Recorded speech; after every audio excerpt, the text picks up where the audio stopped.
전주시에는 도심 한가운데 있음에도 불구하고 시민들의 발길이 쉽사리 닿지 않던 곳이 있었죠. 전주시청 뒤편에 있는 선미촌이 바로 그곳인데요. 어둡고 단절돼 있던 그곳이 밝고 열린 공간으로 새롭게 태어나고 있습니다. 전주시가 토지를 사들여서 성매매업소의 잦은 폐쇄를 유도한 뒤에 문화예술 복합공간으로 재탄생시키고 있는 건데요. 선미촌이 새로운 공간으로 출발하기 위해서 남은 과제는 과연 무엇일까요?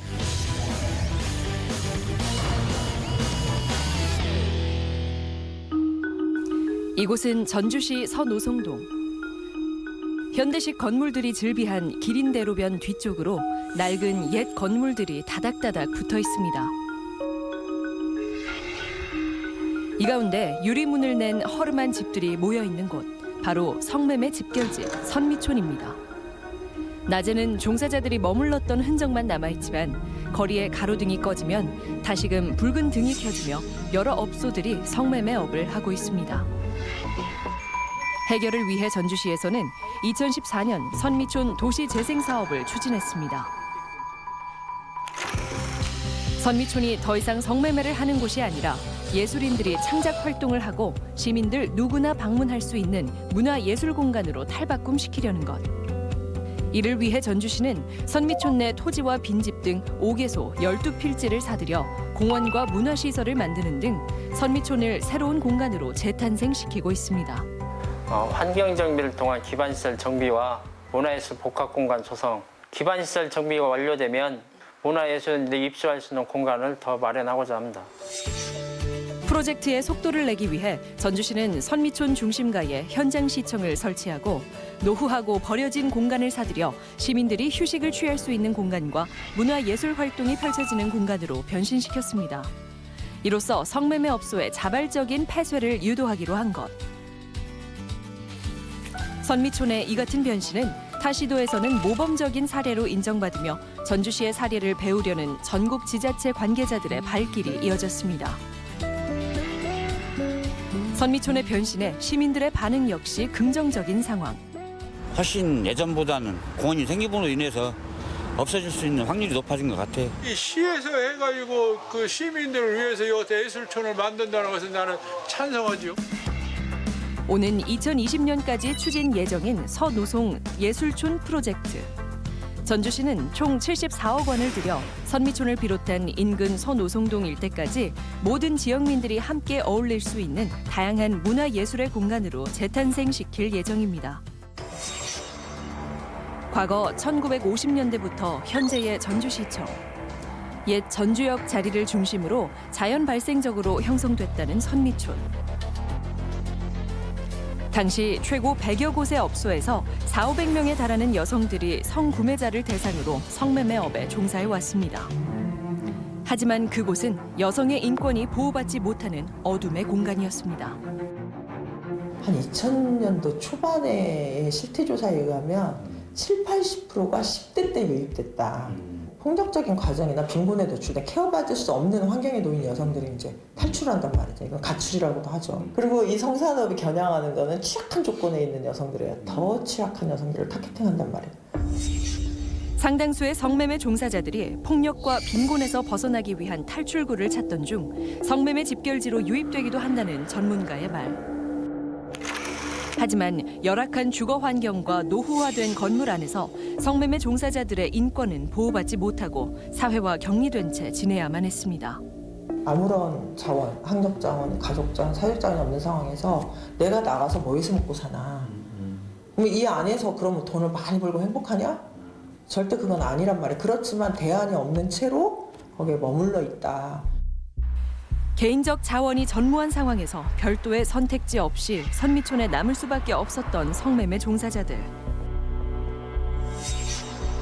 그로 인해 서노송동 주변 지역은 일반 시민들이 접근을 기피하는 도시의 외딴 섬이 돼버렸고 인근 마을 주민들도 적지 않은 불편을 감수해야만 했습니다. 호객 행위를 하니까 해가 떨어지면 거기 지나갈 수가 없어요. 내가 어디 가서 합성을 해서 택시를 타고 와도 내 바로 이 앞에서 우리 집 앞에서 못 내려 절대로. 중고등학교 다닐 때 친구들이 안 와요. 하나 데리고 오질 않아 우리 집이. 그 걔들도 창피했던 거야. 선미촌의 영향으로 오랜 세월 사람들의 발길이 닿지 않았던 동네.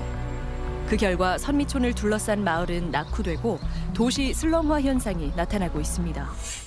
하지만 선미촌에는 여전히 어둠이 찾아오면 하나둘 불이 켜지기 시작합니다. 2019년 5월 현재 17개소 25명으로 시민들이 함께 어울릴 수 있는 문화 복합 예술 공간으로의 변신을 꾀하고 있는 선미촌. 하지만 여전히 붉은 등을 켠 채 지나는 사람을 유혹하는 손짓들이 남아있고 그 속에서 마을 주민들은 불편을 겪어야 하는 상황입니다. 성매매 집결지에 대한 지적이 끊이지 않자 정부는 지난 2004년 성매매 방지 특별법을 제정했습니다. 성을 파는 여성이나 사는 남성까지도 모두 처벌이 가능해진 것. 대대적인 단속이 시행되며 많은 성매매 업주가 구속됐고 그 결과 업소가 줄어 선미촌 역시 위축되기 시작했습니다. 하지만 성매매 업소들은 단속이 심한 선미촌을 벗어나 원룸과 오피스텔 등으로 은밀하게 숨어들며 또 다른 사회 문제가 됐고 경찰과 지자체의 단속도 숨바꼭질 영업을 하는 성매매 업소를 뿌리 뽑지는 못했습니다. 여전히 선미촌에 남아 운영되고 있는 업소들은 단속을 피해 더욱 치밀하게 성매매 행위를 하고 있었습니다. 전면 개발 시에는 다른 장소에서 또다시 성매매업을 할 우려가 있어서 전면 개발보다는 점진적으로 기능 전환을 해야 한다는 의견이 다수여서 또 다른 음성적인 공간이 생기는 것을 막기 위해 전주시는 전면 개발 대신 성매매 피해 여성들이 자립할 수 있도록 돕는 조례를 제정했습니다. 적어도 다른 삶을 살아볼 수 있는 아주 작은 사회 안정망을 만드는 제도라고 보시면 돼요. 그래서 최소한의 생활비를 1년 동안 지원해주고 그다음에 사실 집이 없는 분들이 이런 분들은 LH와 연계해서 집을 알선해주고 이런 방식으로 해서 교육까지 저희가 또 원하는 교육들을 좀 배울 수 있도록 해서 이분들이 좀 자활, 자립 이렇게 할 수 있도록 지원하는 조례입니다. 전주시는 조례를 통해 탈성매매를 희망하는 여성들을 대상으로 임대비, 직업지원비, 주거지원비 등의 명목으로 연간 2,200여만 원을 지원하고 있습니다. 하지만 금전적인 지원을 놓고 비판의 목소리도 높은 것이 사실. 한순간의 잘못된 선택으로 그 인생이 더 이상 헤어나올 수 없게 만든다면 우리는 그래 너가 선택했으니까 그냥 그렇게 살아 이렇게 얘기할 수 있는가. 전주시는 선미촌에 공원과 예술공간 등을 만들어 시민들이 편하게 찾는 문화예술공간으로 분위기를 바꿔나가고 있습니다. 그러다 보면 자연스럽게 성매매 업소도 사라질 것이라는 구상. 그 거리에 더 많은 사람들이 찾아오게 만들자라고 하는 겁니다. 이렇게 해서 사람들이 많이 시민들이 그곳을 오게 되면 아마 자연스럽게 더 이상 영업도 하기 어려울 거고 그만두게 될 것이다. 하지만 전주시의 이 같은 정책을 비판하는 인근 상가들의 불만도 상당합니다. 생계가 반토막 더 났어요. 이 동네 아가씨들 보고 장사를 했는데 근데 여기서 뭐 세탁소 일이 나오겠어요? 장사도 안 되고 그렇다고 그래서 시에서 지금 뭐 잘 운영이 되냐 그것도 아니고. 성매매 업소를 운영하는 업주 역시 애로사항을 이야기합니다. 걔네들이 이제 선불을 안 주면 안 오니까 준단 말이에요. 주면은 3, 4일이고 5일 딱 했어요. 5일 하고 나면 검찰로 가든 경찰 가서 내가 또 신고할 거야. 왜? 내가 불법인 줄 아니까. 이게 불법인 걸 알면서도 이 일을 계속 하셨던 이유는 뭐예요? 조금이라도 벌어서 빚이라도 갖고 나갈까. 어디 가서 식당 가서 남집 가서 설거지하고 할 생각은 이제 각오를 하지만 그런 것도 두려움도 있고 자신도 어떤 때는 없고 우리는 빚을 져서 지금 갚지도 못해요. 업소 운영에 어려움을 토로하는 업주. 제작진은 선미촌을 떠나지 못하고 여전히 남아있는 여성들을 직접 만나봤습니다. MBC 방송국에서 나왔는데 잠깐만 뭐 좀 여쭤보면 안 될까요? 안 돼요? 지금 영업은 하고 있는 거예요? 예상대로 외부인과의 접촉을 꺼리는 성매매 종사 여성들. 어렵게 한 여성과 잠시 이야기 나눌 수 있었습니다. 좀 이주 계획 같은 것들은 없으신지? 지금 이게 지금 시작한 지가 지금 없앤다 한 지가 지금 20년 됐어요. 갑자기 없어져 버리면 여기 있는 애들은 어떻게? 이 집으로 생각하고 사는 애들도 있는데. 시에서 뭔가 이렇게 보상 같은 건 얘기한 적은 없나 봐요. 한 달에 35만씩 끝나고 준다는데 뭔가 당장 나가서 뭐가 없어요. 직업 재활을 위해서 그래봐야 삼촌 나가서 그릇 닦는 것밖에 안 돼. 너무 식당에 가서 그릇 닦으라고? 그러면 실질적으로 어떠한 도움이 있으면 다른 업종 전환을 하실 의향은 있어요? 근데 너무 이런 어두운 생활을 너무 오래 하다 보니까 나가서 밝은 생활을 하기가 좀 힘들지. 새로운 이 저기에 적응을 못할 걸 우리 같은 사람들은. 나도 지금 두려운데. 오랜 시간 이곳을 벗어나 생활하지 못해 당장 거주지조차 없는 상황에서 업소를 떠나야 하는 것에 대한 두려움. 생계를 유지하기에는 현실적으로 부족한 지원금. 그리고 신분 노출 등의 이유로 지원금 신청에 어려움을 토로하는 성매매 종사 여성의 이야기. 그렇다면 남부시장 뒷골목을 중심으로 오래전부터 성매매가 있어왔던 선화촌의 상황은 어떨까? 제작진이 직접 찾아가 봤습니다. 차량이 지나가자 40대에서 60대로 보이는 여성들이 적극적인 호객 행위에 나섭니다. 장사해요? 나이대는? 20대도 있고 30대 있고 40대, 50대, 60대 있습니다. 되게 사람들 많아졌는데 옛날 많이 없었는데? 네, 많아졌어요. 최근 이곳은 그 규모가 점점 더 커지며 활성화하는 모습을 보이고 있습니다. 투명한 유리방을 사이에 두고 성을 팔려는 사람과 사려는 사람들. 그리고 그곳을 지역민들의 쉼터와 문화예술 공간으로 만들고자 하는 전주시의 행정. 앞으로 이 공간은 어떻게 개발돼야 할까? 이 여성의 인권이 굉장히 무시받는 공간, 짓밟히는 공간이었기 때문에 이거를 우리가 없애야 되는 공간으로서 바라봐야 되는 인식, 관광객이나 이런 거보다 주민분들이 내 동네야 라는 자부심을 갖고 사시는 동네가 됐으면 좋겠어요. 어쨌든 기록과 기억의 공간이 한편에 있어서 이 도시 안에 있는 어떤 성찰과 반성의 공간으로서의 그 의미가 있었으면 좋겠다.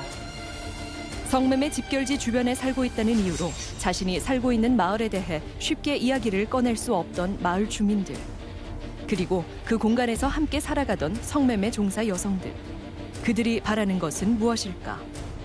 국가적인 차원에서 멀리 좀 내다보고 장기적인 교육을 세워서 좀 이걸 해야지. 우리도 전주 시민 사람 아니에요. 세입자들 이사 비용이라도 주든지.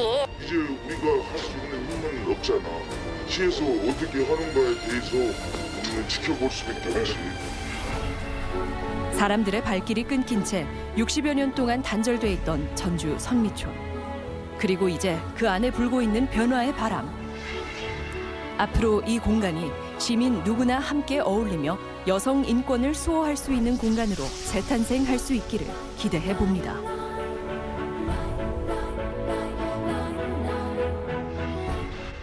네, 오늘 출연자분들 소개합니다.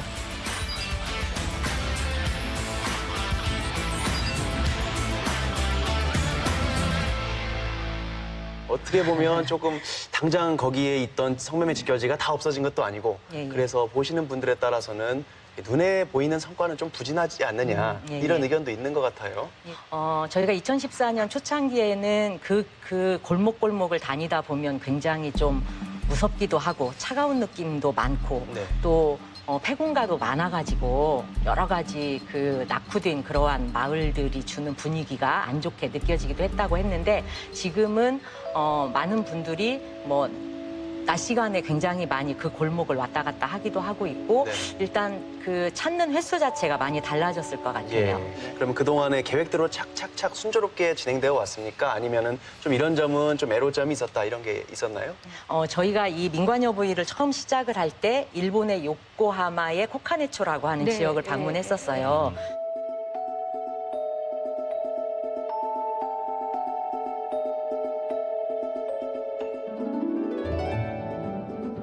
거기도 이제 마찬가지로 예술인들과 주민들이 함께하고 있는데 주민협의체와 그러한 예술인들의 모임이 서로 유기적으로 결합하면서 행정은 지원만 하고 실제 그곳의 변화의 과정들은 주민들이 주도하는 이러한 모습들이었거든요. 그래서 저희도 그러한 주민들의 역할들이 좀 커졌으면 좋겠다는 생각이 드는데 근데 선미촌은 굉장히 좀 특별하기도 해요. 왜냐하면 그곳은 실제 주민들이 생활하는 공간이기보다는 주로 이제 업소들로만 사실 유리방 형태의 업소들로만 구성이 돼 있고 지금은 굉장히 갈 곳이 없거나 또는 저렴한 그 임대료를 내고 있는 그런 몇 분들이 그곳에 거주할 뿐이거든요. 그리고 이 어떤 토지주나 건물주는 그곳에 살지 않는 타 지역에 사시는 분들이 대부분 많으시고 그러다 보니까 어떤 주민들의 자발성을 뭔가 그 활성화하기에도 여러 가지 어려운 면이 있고 그래서 굉장히 복잡하면서 다양한 이해관계가 있는 그러한 문제점들이 좀 있습니다. 그래도 처음 이게 안착을 하기 위해서는 사실은 뭐 민간의 힘도 굉장히 중요하겠지만 저는 또 다른 쪽에 좀 주목을 좀 할 수밖에 없어요. 예를 들자면 과연 이제 그것들이 얼마나 가시적인 효과를 보이는지에 대해서 저는 조금 문제 제기를 좀 하고 싶은 게 조금 조사를 해보니까 여러 군데 뭐 대전 같은 경우에도 우리와 비슷한 그런 프로젝트를 진행을 하면서 물론 우리처럼 뭐 똑같은 과정을 겪은 건 아니지만 어쨌든 없애면서 그들에게 1,000만 원 정도도 이렇게 지원을 해주고 그런 게 있어요. 그럼에도 불구하고 가시적인 효과가 거의 없는 것이죠. 실질적으로 그분들이 새로운 삶을 살아갈 수 있도록 하는 그런 기폭제로서의 역할을 할 수 있는 것인지. 사실 우리 사회가 성매매 업소에 오랫동안 있었던 여성들이 탈성매매를 했을 경우에 쉽게 사회에 적응하고 뭔가 그 안전한 그러한 삶으로 살아갈 수 있을 것인가 사실 쉽지 않죠. 기본적으로 이런 그 여성 자활 지원 조례에 의한 지원뿐만 아니라 기본적으로 탈성매매한 여성들에게 어떤 그 작업장이라든가 또는 그 학습할 기회라든가 또는 의료적인 지원이라든가 법률 지원이라든가 여러 가지를 지원할 수 있는 기본 시스템은 만들어져 있어요. 그래서 꼭 그 이 자활 지원 조례에 의한 지원뿐만 아니라 여타의 다른 부가적인 지원들도 많이 하고 있는 상황이고요. 사실 이 성매매 집결지 또는 성산업이라고 하는 거는 여성들에 대한 보호나 또는 어떤 그 탈성매매를 지원하는 것으로 뿐만 아니라 사실 우리 사회의 어떤 성문화 자체가 바뀌어야 되는 문제가 있다고 맞습니다. 생각을 해요. 사실 지금 선미촌의 그 업소들이 굉장히 축소가 돼서 이제 마지막 10개 또는 15개 정도 남아있다고 얘기를 하는데 계속 그나마 이 정도라도 유지되는 게 뭐냐면 이곳을 찾는 사람들이 있기 때문이거든요. 맞아요. 찾는 사람들이 있고 이게 돈벌이가 되다 보니까 업소들이 문을 닫질 않고 계속 유지하고 있는 거고 어떠한 그 형태로도 전주시가 행정적 처분이나 이런 걸 할 수 있는 게 없다 보니 아까 말씀하신 것처럼 굉장히 불법적이고 어떤 걸로도 인허가를 받지 않고 운영하는 맞아요. 형태이다 보니까 이거를 행정적 또는 공권력으로 폐쇄시킬 수 없는 그러한 한계가 있는 거거든요.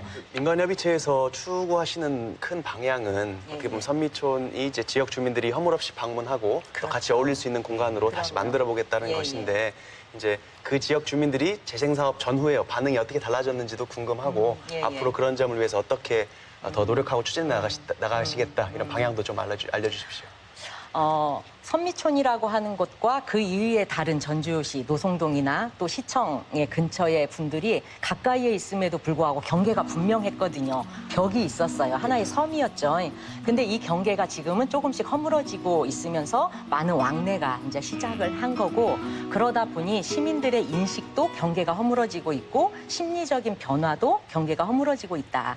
단순히 이 선미촌이 하루아침에 막 깔끔하고 밝고 좋은 공간으로 변화되기보다는 이 변화의 과정들을 통해서 그 인권의 문제 또는 도시의 문제, 시민성의 문제 이러한 것들이 함께 좀 공론화되고 토론되고 그래서 우리 도시가 좀 더 발전적으로 가는 방안들을 좀 함께 모색하는 그러한 과정이었으면 좋겠다라고 생각을 합니다. 그래서 인권이라고 하는 것도 누가 하루아침에 누가 주어지는 게 아니고 우리가 서로의 어떤 그 합의 과정들을 통해서 만들어가는 거잖아요. 저희 선미촌의 변화의 과정이 그렇게 저희가 도시를 만드는 과정이지 않는가라고 하는 생각이 들고 그러한 활동들로 앞으로도 계속 해나갈 생각입니다. 이제 보통 운전을 하고 지나가는데 예전에는 이렇게 딱 앞만 보고 갔어요. 그렇죠. 네, 딱 앞만 보고 맞아요. 걸음도 빨라지는 것 네, 같아요. 앞만 보고 이렇게 돌아보게 돼요. 특히 이제 선미촌 건너편에 그 이제 오르막길이 맞아요. 이제 예전에 우리가 살았던 그 동네 같이 이렇게 색깔이 틀려진 거예요. 네, 분위기도 틀려지고 대표님과 이 민간협의회가 이렇게 가고자 하는 방향으로 잘 갔으면 좋겠고 저희도 많이 길을 걸어야 되겠네요. 그래요. 저희가 오늘 이야기 듣고 보니까 거의 인권과 예술의 공간, 나아가서는 뭐 걷고 싶은 거리, 살기 좋은 마을 공동체 이렇게 변모하는 모습을 차근차근 지켜보면 될 것 같습니다. 네, 말씀 잘 들었습니다. 감사합니다. 감사합니다.